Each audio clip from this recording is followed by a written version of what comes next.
You ask Tiger to calculate. This deals with finding the midpoint between 2 points. The midpoint between the 2 points is 44,6. Let's solve it step by step. Plot the 2 points and calculate the midpoint using the formula. The coordinates of point 1 are, x1 equals 35, y1 equals -70. The coordinates of point 2 are, x2 equals 53, y2 equals 82. PM represents the midpoint of the 2 points.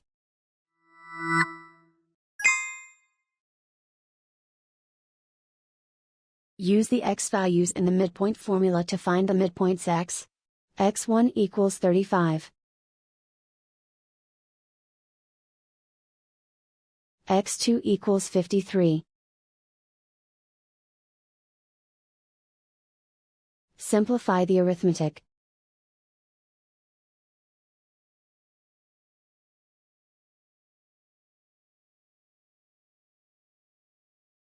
Use the y values in the midpoint formula to find the midpoints y.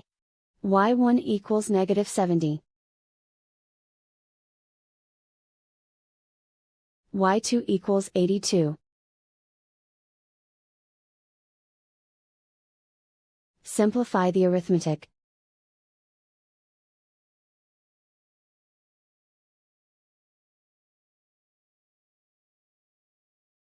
And so, the midpoint is 44,6.